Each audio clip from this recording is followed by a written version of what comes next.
तो हेलो मेरे प्यारे दोस्तों, कैसे हैं आप सब। मैं उम्मीद करता हूँ आप लोग बिल्कुल ठीक होंगे। तो दोस्तों, मुझे आप लोगों से एक छोटी सी बात कहनी है कि आप लोग मेरे यह कहानी को कितने बजे सुन रहे हैं। आप लोग मुझे कमेंट बॉक्स में बता दें। तो आइए कहानी को शुरू करते हैं। कोलकाता की भीड़ भाड़ सड़कों के बीच एक ऐसी जगह है जहां समय ठहर गया है। South park street symmetry. यहाँ की ऊंची कब्रें और उन पे जमी सदियों पुरानी काई सिर्फ मौत का निशान नहीं, बल्कि उन रूहों की बसेरा मानी जाती है जो आज भी भटक रही है। कहा जाता है कि यहाँ के हवा में एक भारीपन है। जो यहाँ पे कदम रखता है उसे अचानक घबराहट और चिड़चिड़ापन महसूस होने लगता है, जैसे कोई अनदेखी शक्ति आपके दिमाग पे कब्जा कर रही हो। वह मनहूस शनिवार, ये बात साल 2021 की है। राहुल, जो पेशे से एक आर्किटेक्ट था, अपने 3 दोस्तों अमन, शुभ और देव के साथ एक पैरानॉर्मल एडवेंचर पर निकला था। अमन एक ब्लॉगर था और उसे यकीन था कि आज उसे कुछ ऐसा मिलेगा जो उसे रातों रात मशहूर कर देगा। रात के 11:30 बज रहे थे। कब्रिस्तान का वह पुराना लोहे का गेट किसी राक्षस के जबड़े की तरह खुला हुआ था। अंदर कदम रखते ही तापमान में अचानक गिरावट महसूस हुई। यार, यहाँ की हवा कुछ अलग ही है, जैसे सांस लेने में मेहनत लग रही हो। शुभ ने अपना गला सहलाते हुए कहा। वह थोड़ा चिड़चिड़ा हो रहा था, जो कि इस जगह का पहला संकेत था। जैसे जैसे वह कब्रिस्तान के गहरे हिस्से में जा रहे थे, टॉर्च की रोशनी उस विशाल गोथित कब्रों के ऊपर पड़ रही थी। तभी अमन का कैमरा हिलने लगा। अबे सीधा पकड़ कैमरा, देव चिल्लाया। भाई, मेरे हाथ अपने आप कांप रहे हैं। यहाँ पे जैसे मुझे कोई खींच रहा है। अमन ने घबराहट में जवाब दिया। अचानक राहुल को महसूस हुआ कि उनके पीछे कोई और भी चल रहा है। जैसे ही वह मुड़ा, उसने देखा कि एक लंबी और धुंधली परछाई कब्र के पीछे गायब हो गई। वहाँ पे कोई है, राहुल जोर से चिल्लाया। लेकिन जब सबने वहाँ पे टॉर्च मारी तो वहाँ सिर्फ पत्थर और सन्नाटा था।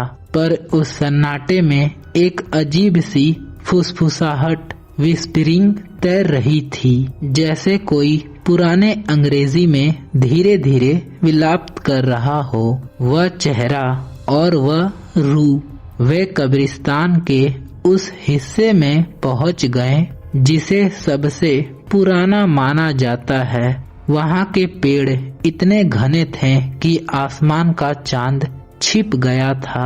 फिर अचानक कोई सड़े हुए मांस का गंध हवा में फैल गया। शुभ अचानक एक जगह जम गया।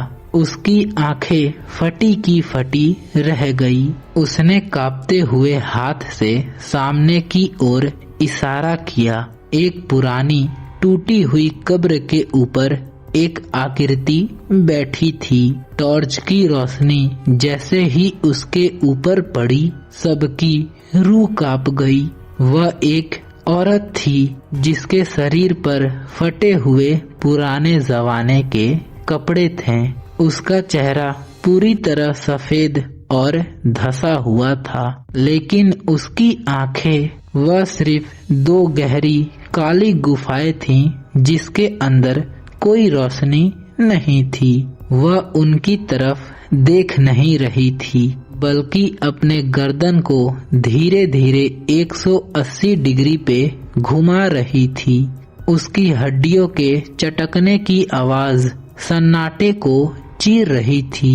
भागो, राहुल की चीख ने सबको सुध में लाया। वे गेट की तरफ भागे, लेकिन यहीं से उन लोगों का असली सफर शुरू हुआ।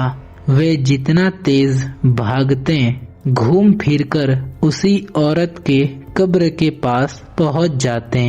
रास्ता जैसे किसी भूल भुलैया में बदल गया था। तभी देव को महसूस हुआ कि कोई उसका पैर खींच रहा है।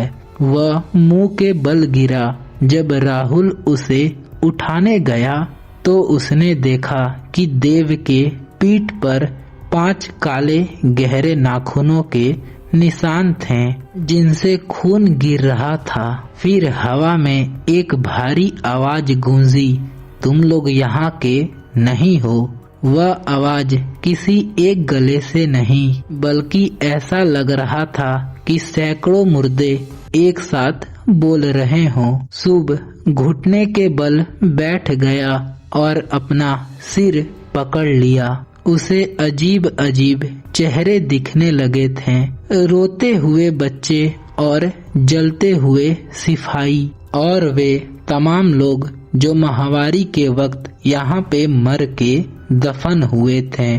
काफी मेहनत के बाद जब राहुल ने जोर जोर से हनुमान चालीसा पढ़ना शुरू किया तो अचानक धुंध हटने लगी। उन्हें दूर गेट का लैंप दिखाई दिया।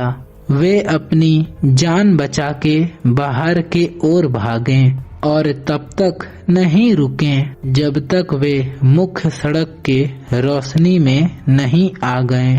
बाहर आकर सब हाँप रहे थे, लेकिन डरावनी बात अभी खत्म नहीं हुई थी। अमन ने जब अपना कैमरा चेक किया तो पूरी रिकॉर्डिंग काली थी। सिर्फ आखिरी के कुछ सेकंड में बस एक फुटेज आई जिसमें वह औरत साफ दिख रही थी। वह कैमरे की तरफ झुक के कह रही थी कि अगली बार तुम यहीं पे रुकोगे। अंजाम उस रात के बाद शुभ को 1 हफ्ते तक तेज बुखार रहा। वह आज भी अंधेरे कमरे में अकेले बैठने से डरता है। देव की वह पीठ के निशान कभी भी नहीं भरे। वे आज भी ताजा जख्मों की तरह दिखते हैं। आज भी लोग कहते हैं कि पार्क स्ट्रीट से गुजरते वक्त अगर आप लोग कब्रिस्तान के दीवालों के तरफ देखें तो शायद आपको भी वह सफेद चेहरा नजर आ जाए। लेकिन याद रखिएगा, वहाँ की आत्माएं सिर्फ आपको डराती नहीं है, वह आपको अपने हिस्सा बनाने का तराक में रहती है। तो दोस्तों, आप लोग मुझे प्लीज कमेंट में बताइए कि आप लोग रात के वक्त वह जगह के पास जाना पसंद करेंगे। तो यह कहानी अब अंत होती है। कहानी आप लोगों को कैसा लगा आप लोग मुझे कमेंट बॉक्स में बता दें, ताकि मैं ऐसी ही कहानी ला सकूं। तो आज के लिए इतना ही, मिलते हैं नेक्स्ट वीडियो में। Bye bye.